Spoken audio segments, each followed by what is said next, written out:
That would just put me in the coffin. I'm ready to go. Shoot me out to space, Spock style. I don't care. That would be perfect. He was truly... Well, hello, Puppers, and welcome to this special Pupcorn Movies. But first, I just gotta say, check that out. You can see all your paintings in the back. Look at that. If I move my big head, you can. Yeah. Would you look at that? All right. Okay. So this is Sonic the Hedgehog 2. This is the movie sequel that we thought we were never going to have.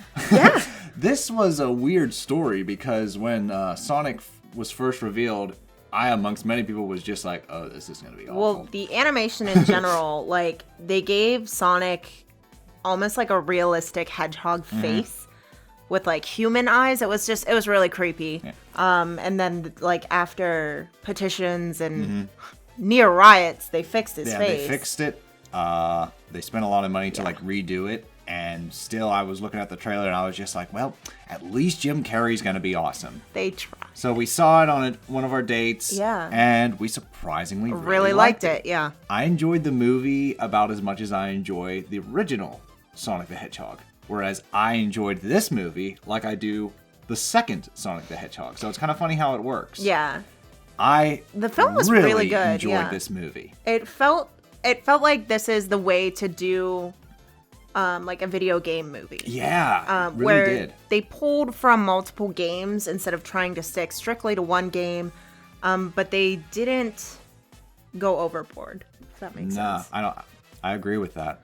I like that you got to kind of see him in his ball form. Mm-hmm. That made me happy. But we have Ben Schwartz returning as Sonic, and he really makes Sonic his own, which is really good because there's so many actors, and voice actors that did Sonic. Jaleel White, Ryan Drummond, Jason Griffith. I know some of those names. I forget the newest one. Roger Craig Smith. Okay. Yeah. But yeah, I think that they really cleverly incorporated how Sonic ages, in the sense that he's like, he outdates because they put in like the cool thing at the time for him. So they do that really well in the film, where it's like he has a dance battle to like an older song, not old, but like just older aged. than something like it's aged. It's hip. like, but they still include modern music and modern dancing and things like that. So I think they really cleverly incorporated how he's kind of just like wrong enough with society. What I liked is like usually the kind of humor where it's like always referencing something can get grating, but because it's strictly to Sonic, it works to his character. Yeah. Like, did you steal that from Oprah? Oh, this is like The Rock and Vin Diesel. Yeah. No other character had lines like that. It was strictly Sonic, so I was able to be like, this is fine. So, because to me, that kind of even helps the game, like how the game has aged, that it's literally Sonic is just outdated. Yeah. But even in a setting where no one else is outdated, he is still outdated. So it's almost like that's his character. So we're going to start spoiler-free, and then we're going to get into the spoiler section, because there's a lot to talk about, especially if you're a Sonic fan. Yeah. Like, this game did the homework. It felt like a game. Yes, it did. It very much felt like a video game, which I feel is something that a lot of the video game movies miss. Yeah. Is like, it still has to feel, it has to have the soul of the video game. Yeah. And I feel like the only one that came close is not a movie, but the Castlevania Netflix series. I think they did really That's well. a good contender. This is another good contender, and I'm just like, Mario, your move. Yeah, because he's next. Chris Pratt and Jack Black is not a good starting point, but we'll see. I've been wrong before. I'm pretty nervous about that cast. Because I was a little skeptical about the casting of Idris Elba for Knuckles. I loved him. He was great. I think absolutely all phenomenal. of the actors and actresses nailed it. The voice of Tails is the voice of Tails in like the 2014 cartoon. So Colleen O'Shaughnessy has been doing Tails for close to a decade now. Yeah. Whereas everyone else are like A-list celebrities and stuff like that. When I first heard Jim Carrey as Eggman, I'm like, I could see it work, but it's definitely a departure from the character. Yeah, when I first heard like John Carrey, oh my god, Jim Carrey. John Carrey as Eggman. Yeah. I mean, whenever I first heard him as Eggman, I was like, is he gonna put on like 100 pounds for this role? Are they going to CG him? Is he going to have a costume? And then just like the way he plays it without changing his body to like fit the way that Eggman is in some of the video games where he's shaped like an egg. I think he did really great. I think he definitely nailed the character for sure. Yeah. So the story it's on my vision board. is basically Eggman is banished to the Mushroom Planet after the events of the first movie. And like he's kind of going insane with all these mushrooms and stuff like that. He is making all of the mushroom puns and jokes. I was loving it. And he bumps into I'm trying to recount how this happened. But basically like some of these like weird invaders. He uses the quill from the first movie to send like an electric shock out into space. And then these people, I guess they're hunters of sorts, get that message, the pulse, and they open a portal into the Mushroom Kingdom. Okay, not the Mushroom Kingdom, Mushroom Planet. The Mushroom Planet Kingdom is from Super Mario Brothers. Wrong game franchise. Okay. So yeah, he sends out the signal, and these characters come, and I had no idea what the hell they were until Knuckles showed up, and I was just like, oh, okay. Because in the first movie, we saw little snippets of like the Echidna tribe attack Longclaw at the beginning, and I was just like, oh wow, those are definitely the Echidna. Yeah. I wonder where they're going with this. And these bird people, I have no idea what the hell they were. Don't recognize them from any game I've could played. easily just be a movie scapegoat just to make the story make sense. So he tries to escape and he bumps into Knuckles. Yeah. And Knuckles is basically like, where'd you get that? Take me to him. Take me to Earth and we'll find out. Yeah. But that's kind of the setup as to how we get to Earth and how Eggman comes back from the planet Mushroom. But what's nice is when we do get back to Earth, Sonic is very much acting how he is in the Sonic Adventure game. He's kind of a skipped my absolute vigilante. favorite part. What would that be? Oh my gosh. Eggman sends a signal to his henchmen to get the latte ready. And he's like making lattes. I like audibly made noises in the theater at the deliciousness of the lattes. Oh. I thought that was later. Was it later? Yeah. Oh, okay. I jumped the gun. I love coffee. It's okay. So because I was ready Sonic's for it. being a vigilante. He considers himself like Blue Justice. Yeah. And he's stopping some robbers and stuff like that. And he gets a scolding. And we get to the plot where they're just like, okay, well, we're heading to the crazy sister's wedding. And I'm just like, cool, drop them off in Hawaii. Yeah. I don't have to deal with the shitty human characters, and we could just keep the ball rolling. Oh, my God. So we kept going back to that wedding subplot, and I was just like, oh, fuck me. It was so well done, because though. Like, Sonic's plot is, while he's, like, being alone, reckless and stuff like that. Yeah, he's, like, having a party by himself in the house. Like, Robotnik/Eggman immediately attacks. Yeah. And he uses Knuckles as basically like the brawn of the battle. And it's a very exciting battle. And like it's the first time I'm just like, okay, I could definitely see Idris Elba as Knuckles. And also taking it back to what Knuckles was, where he was originally just like a badass. Yeah. Not exactly stupid, but very much kind of like... He reminds me of Starfire from Teen Titans, where it's like foreign. Mm-hmm. Like you just don't understand the customs or the way of things in this area, and this area just so happens to be Earth. So it's like really like silly common things. He's like, what is that?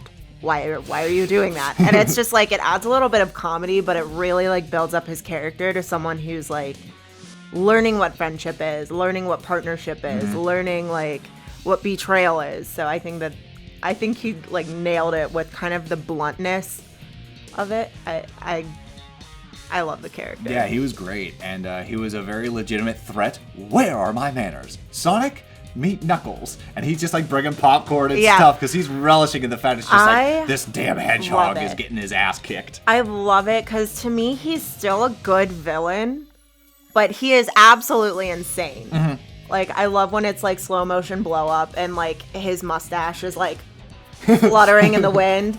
It just, I don't know, it's so good. Jim Carrey was made for that role. Because Tails shows up and is just like, come with me if you want to live. Yeah. Yeah. And Tails steals a police car and is just like, get in! Like, really, really cute. It makes me think of, like, what would these characters have looked like if the first movie did oh my God. decent money with the original designs? I don't know. I don't know if I... It's like an uglier, fantastic Mr. Fox. Yeah, I don't know if I could have stomached looking at that. Like, the animation, the design was just... I don't know who approved it.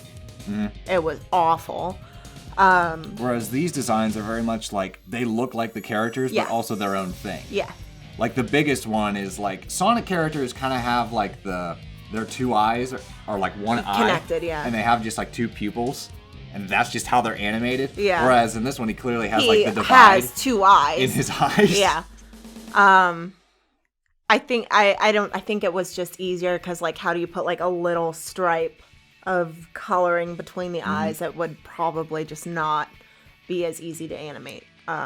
But it was when we get introduced to Tails that, like, they nail the dynamic of Sonic and Tails. Because they're the biggest dynamic duo in video games next to, like, Mario and Luigi. Yep, exactly.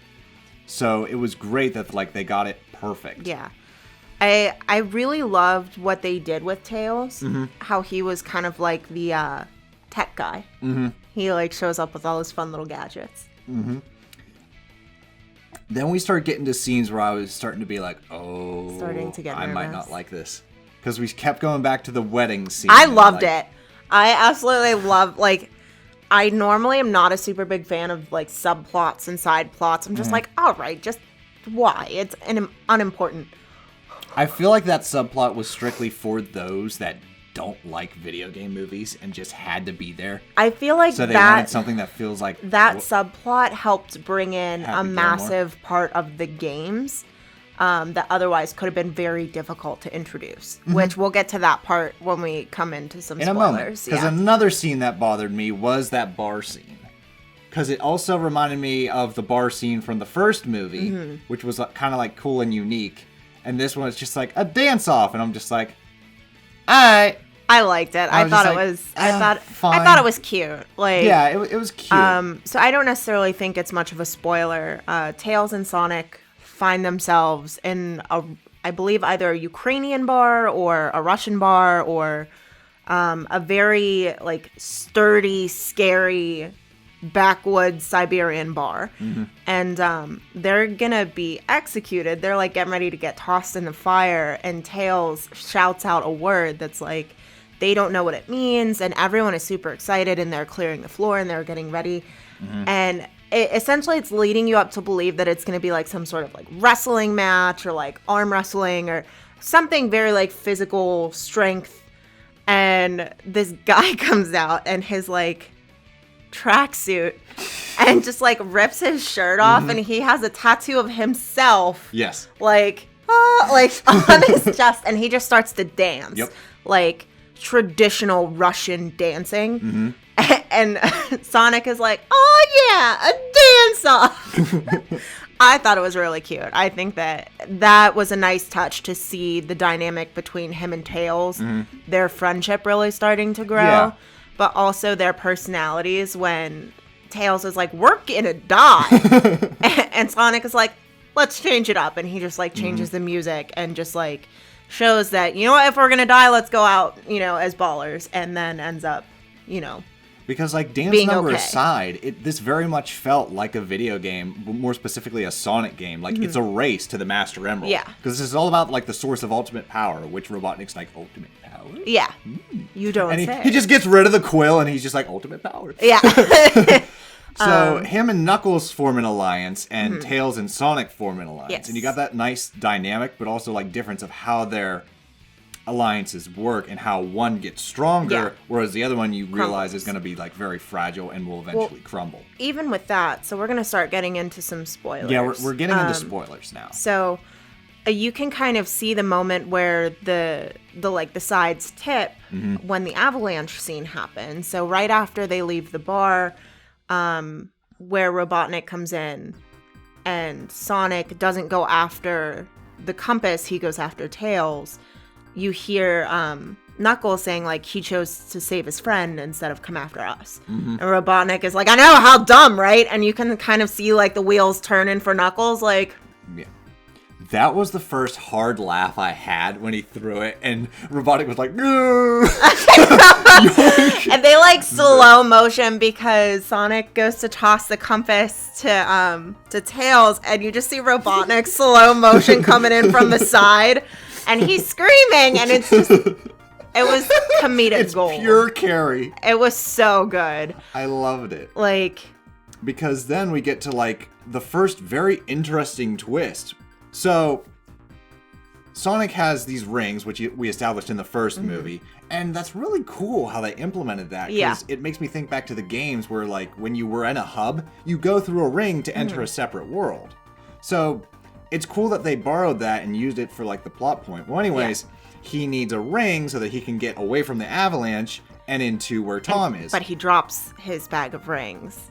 So that's where, like, the subplot connects, because he gives his people, his human people, whose names I can't remember. Tom. I know it's the Donut Lord. Yeah, Donut That's Lord. all I can remember is his name is the Donut Lord. But, like, he gave them a ring for the wedding so that they could get home from Hawaii. Yep. So he calls and interrupts the wedding. I thought it was hilarious.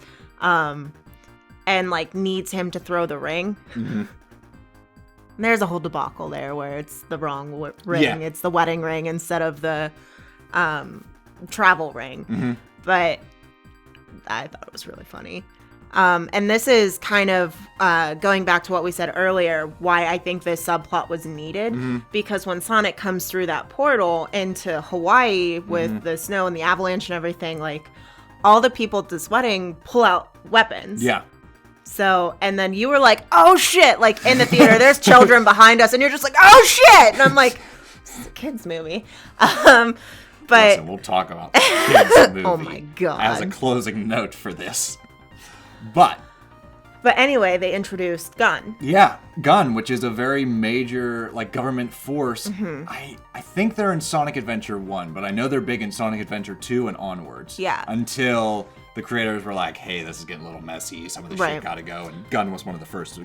Point being, like, they actually put Gun in the movies, and I was just like, oh, but it turns shit. out the fiance of Rachel, the sister who's getting married, is an agent for Gun, and they were trying to capture Sonic because he's an extraterrestrial that's creating issues on Earth. Yep.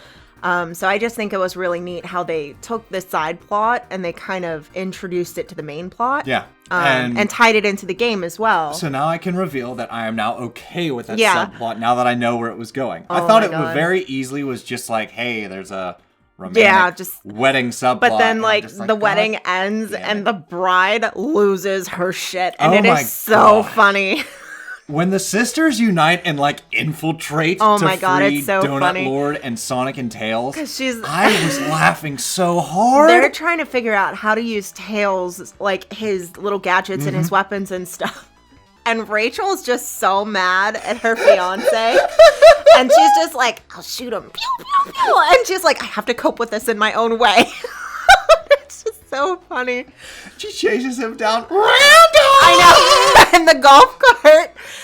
It's like, it's very funny for sure. So like ties into the plot, the bigger plot. But I even love, like, she tries to almost run him over with the golf cart and he dives and she, like, has this moment where, like, as the golf cart's spinning out of control, she, like, slowly steps out of the cart and it, like, blows up behind her. And Randall's just like, what a woman. Like, and it's just funny. I think that it was just a really nice, homey, a nice touch, bit for sure. The leader of Gun, like the colonel, he was the Olive Garden guy from the first movie. And I was just... Part of me was wondering when I first saw that scene, I'm like, I wonder if this is their introduction to Gun. No, they wouldn't do that. Gun was very divisive amongst Sonic's fans. I love that he was like, wait, you're the Olive Garden guy. Now I'm trying to remember, like, after this, was it like the ancient ruins? Was that the scene after Sonic gets freed, that they go to the ancient ruins for the Master Emerald? Well, because, again, Knuckles, once Robotnik has the... Yeah, they get there first. They're like, hey, we're going. Yeah, they, Knuckles and Eggman get there first, and, like, that's when the big green, like, light That's goes right. up into the sky. And so that's we when saw this movie yesterday, but I'm trying to recount like most of the it was a very busy day. But that's when like the Donut Lord goes to the leader of Gun, and they're like, "You believe us now?" Like, and so Sonic, that's when he has like his pivotal moment where he's like, "I have to do something." So he goes, and that's when Tails wakes up and is like, "We have to help him." So, and then that's when we go into the Ancient Ruins. Okay. And the Ancient Ruins gave me flashbacks to Sonic Adventure and Sonic 3. Because, like, it's very much in the fashion of, like, Knuckles is the explorer. When you play as Knuckles in those games, you're, like, exploring all the little secrets. Whereas Sonic, you're just... Yeah. zipping on through. Yeah. I really love, like, the dynamic and everything, because there's a bunch of booby traps and things like that they're trying to get through, and you're watching, like, Knuckles and Eggman really struggle to get through. I've deducted that there's a trap every 7 seconds. That one's a little early. But again, they use this mustache to the fullest extent that they can. It flutters every time that it can, and I love it. I'm living for it. It was the one thing besides like being bald that they could get right that was Eggman. Because in the first movie he was Eggman in name and like the machines he rode. They were very much like look like him though. But he did not look like Eggman. Once he went crazy and like lost his hair and got, because he's even like, I got a new stash. Papa's like got a brand new stash. He were, and there's rumors like although apparently Jim Carrey announced he's retiring. Yeah. There was rumors that like he'd be all on board for a fat Robotnik if the movies would continue. That's funny. So I really hope he doesn't retire and just like keeps this character going, because I think that it would be okay for him to retire but to come back to do the movie. Okay. Just because I know like he's not into big jobs anymore. Like he's moved past that. He's found passion in, you know, fine arts and things like that, and philosophy and public speaking, that I know it's not bringing him joy to be an actor any longer, but I do think that he likes playing Eggman. He likes playing Eggman. Yes, he's said that a handful of times. So that it's the most fun he's had in a while. Yeah. It takes him back to like his younger days. It's very Ace Ventura reminiscent. Like he does a couple facial expressions where I'm just like, like a glove. Anyways, I love it. Oh, it's great. So back to the plot. This is where we have our final battle between, not the final battle of the movie, but the big battle between Sonic and Knuckles. Yeah. It's a really good fight. Yeah. It's really cool too. I think just the environment, everything was really, really well done. And then again, the pivotal moment where Sonic essentially wins. Knuckles is pinned, the ruins are filling up with water, and... Okay, hold on. Got a little ahead of us. Sorry. First, Sonic is cornered, and Knuckles is about to crush him, and he's just like, hey, he's backstabbing you, and he's like, just turn around, and Robotnik just goes, yoink!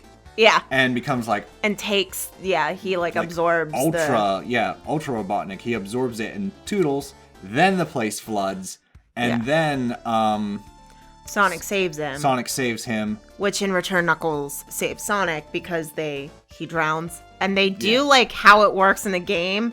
You can where he's like, hear the they play the music, you know, that anxiety-inducing music where you're like, I don't have enough time. There's even a bit where like he's trying. A bubble he's like, and he's trying to jump, but it's just like in the game where like there's not really water mechanics until you're drowning, and all of a sudden there's water mechanics and you just can't jump. But Knuckles saves him in turn. Yeah. And then that's kind of the moment where they're like, why are we doing this? Like, let's be friends. That was my favorite scene. I got chills. Geeking out aside, Goosebumps, that was my favorite there. Scene of like, wow, I can't believe we got this good writing in the Sonic movie. Because going back to like first, I was just like, well, at least Jim Carrey's going to be fun. I'm not expecting good writing. But the writing, the artwork, like... This movie had decent writing, a good family film writing, nice tone. Jokes that, like, for me, I'm just like, I'm old, I'm a curmudgeon. But other jokes that I found legit funny. Yeah.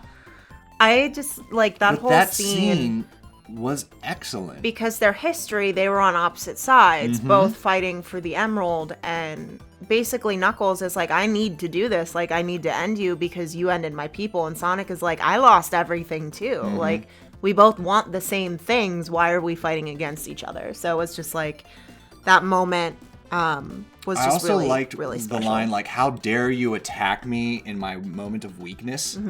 And, like, it just perfectly nails Knuckles as just, like, he is such a battle-hardened warrior that he has no idea that, like, that was just like, hey, numbskull. But he took it as, like, an attack. Yeah. And they bond, and that gets us to, like, the actual finale. Where, like, Ultra Robotnik goes back to destroying the city. Green Hills and, like, absorbs the city. We get to see the tornado, which is Tails' plane. Yes. Get to see that in action. You had chills. I did. What I like have to call chills. the Sonic Heroes moment. So, because they're like fighting the robot, which I love the design of the robot. They did the actual like robot. Yep, Death Egg robot. You know, with the mustache clap. It's so great. But they were trying to fight it, and like they were getting nowhere. And that's when Sonic like gathers them together and is like, listen, we need to work together. Like with your strength, my speed, and your brain, like we can win. And I was just like, yes, you can. Like, because I looked at you and I was like, why do I have chills right now? Like, I was expecting Sonic just so to be good. Like, and that's the superpower of teamwork. Yeah, he did Sonic It's okay. Heroes. Yeah, he didn't. Like, It's well, that game needs some love. But so and then they all work together and eventually, defeat the robot. Almost.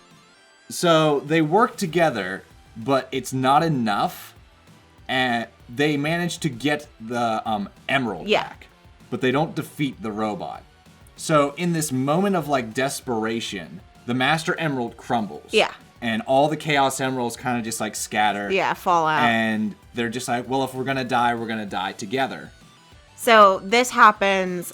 Sonic was kind of like smashed when they were all working together. So and he sees the emerald and he's like limping towards it. So when he gets it, he's holding it and it falls to pieces. And he's upset because it's broken. And his family, his human family, comes and they like save him from being stepped on by Robotnik. Yeah. And then that's whenever it's like, if we die, we die together. Yeah. So that happens, and then I saw all of the Chaos Emeralds, and you were losing it. You were goosebumps. I got goosebumps. Well, I'm not one to like cheer or shout during a movie because I could tell you wanted to. And I was just like, "Whoa!" And we got to see Super Sonic, and I was like, "Holy shit!" So Sonic then absorbs all of the energy. Yep, he decimates that robot. Oh yeah, that was such a great scene. God. At the very end, like, Sonic, like, taps the robot so it falls. Robotnik's like, oh, so it's like that then? We're not friends! As he's, like, falling backwards, and I'm just like, this is so good. Like, and then Knuckles is, his human family, Sonic's human family, again, they were, like, running to go hug him while he's Super Sonic. And Knuckles, like, stops him. He goes, that's not the Hedgehog you knew. Like, he's changed. And you see Super Sonic, like, looking stern and, like, kind of, completely a different character. And he, like, holds his arm up to the sky, and you see, like, the lightning and the clouds. And then all of a sudden a chili dog appears. And they're like, nope, he's still the same Sonic.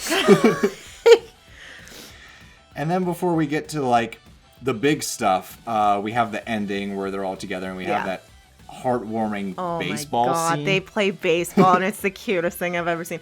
Why am I angry at this ball? Like, I have conquered the first base. And now I'm conquering second base. That was our only ball. Alright, who wants ice cream? They have sprinkles! Sonic, I've just been informed that they have sprinkles. I love it. It's so cute because Knuckles is still like intense and awkward and trying to figure life out. And it was at that moment I was just like, I'd be okay with this going forward as like a franchise. Like maybe eventually it's gonna lose steam after like movie like 4 or 5. But if they pace it out so did nice, the games, it could do, like it could do a nice franchise. And I was just like, all right, well, where could they go from here? And they sort of answered it for me. Yeah, so at the we have end, a little teaser. Super spoilers. Yes. But again, the internet doesn't know how to keep their goddamn mouth shut. So well, that, and it's like... people knew about this the day of. Yeah. Except for I me. didn't, because we avoided this shit. Yeah. We only look at memes on the internet. But it's nice because the, like, gun community was there, and, like, one of the agents is like, listen, we found this top secret information buried way deep down in the files of this, like, project, this top secret project, and the leader is like, no. And then you see, like, this giant, like, orb raise up from the ground of, like, a biofreeze. Yep. And it's Shadow. Yep. Project Shadow. So... And, like, that's the big guns. Because Shadow was the last, like, high note where everyone agrees the series had. Yeah. Everyone is just like, Sonic Adventure 2, the introduction of Shadow. I like Shadow. Was, like, the last game that everyone agrees on was just like, yeah, it's awesome. There is a camp that's just like, it's overrated. But the general consensus is it's the last really good Sonic game. Everything after that ranges from, I hate it, to meh, to, oh, this one was good. No, it wasn't. No, it wasn't, I guess. But yeah, I'm excited to see, like, how they do Shadow. And, yeah, I'd love to see the Shadow story. I think it's definitely going to open up from just, like, the nerdy gamer kids to, like, the little goth kids are really going to enjoy it. Like, I'm so excited to see that movie theater. Yeah. I'm curious if they're going to use Amy. I'm curious if they're going to use... Sonic! Metal Sonic or Chaos. Yeah. Because there's a scene where they're being like, I lost everything, my tribe. And I'm just like, well, according to the games, and I just fall to this, I do it in Castlevania, I did it here, I'm just, well, according to the games, Sonic, or even like Robotnik, wasn't the end of the Echidna tribe. It was Chaos who was protecting his species. Yeah. Because the Echidna were like, very seriously like Command and Conquer. And Chaos was just like, all right, get your shit off my turret, and just annihilated almost all of them. I feel like that would be a good end to the franchise. I agree. So what I could see them possibly doing is introducing a new character in each film until they're ready to end it with Chaos. Yeah, I feel like Chaos would be the ultimate book note because that was how they did the games, was it's just like, okay, we can't just keep having Eggman. How do we top Eggman? And they did like an eldritch kind of like godlike creature. And then after that, they kind of did like Creature of the Day, Monster of the Day. But the original like big finale was Chaos. So I think that that would be a good route to take. Yeah. For furthering the films is like, okay, well, let's introduce these characters one at a time, with whatever plot, whatever we want to introduce from games. They could easily do a movie just with Shadow. Oh, yeah. They could easily do a movie with, like, Metal Sonic. And they could easily do a movie with Chaos. Yeah. So I could easily think of, like, 3 extra movies. Yeah. Now, they could combine bits and pieces, and that'd be fine. Yeah, because this one we got Tails and Knuckles. Yeah, Tails and Knuckles. So it's like, I could definitely see them introducing a few characters at a time, but not all at once. Yeah. Saving that for further future films. But overall, as you can see, I think we really loved the movie. Yeah. This was the most we ever like really talked about a movie. I think this rivals when we talked about Castlevania. Yeah. I think this is just gonna happen because like I'm so passionate about like which is nice to see. I think it's fun to like bitch and moan about movies that do poorly, but there's just something so unique and special when you really hit the nail on the head with a movie that could easily have gone the other direction. Yeah.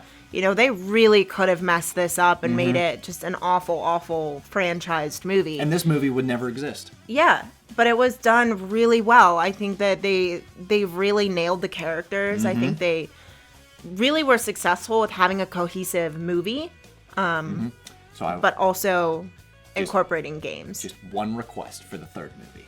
And like we talked about this, and I just want to say it on camera. One request. I need to hear just the riff.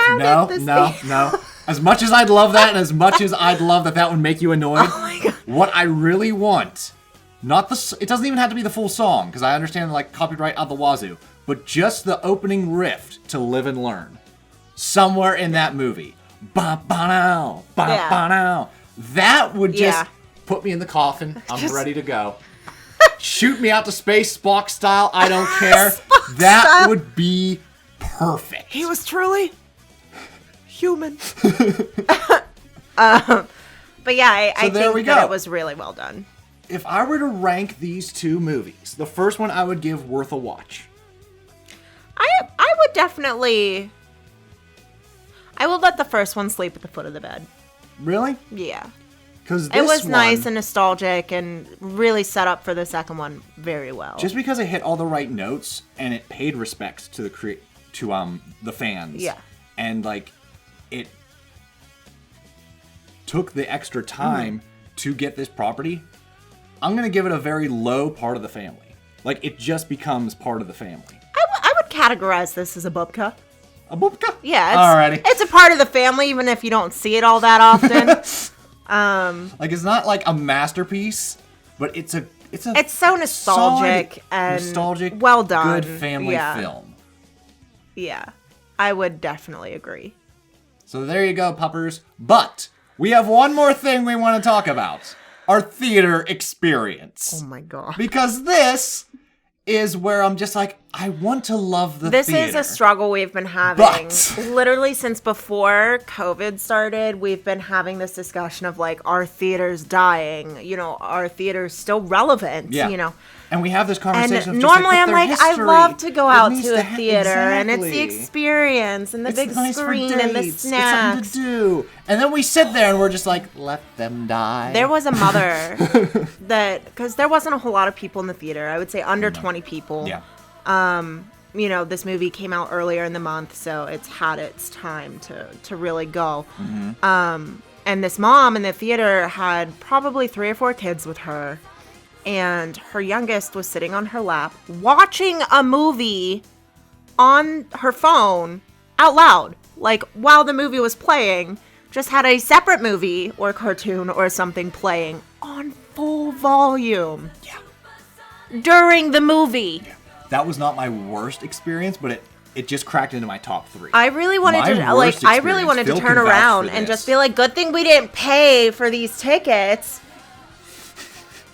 Like, we did.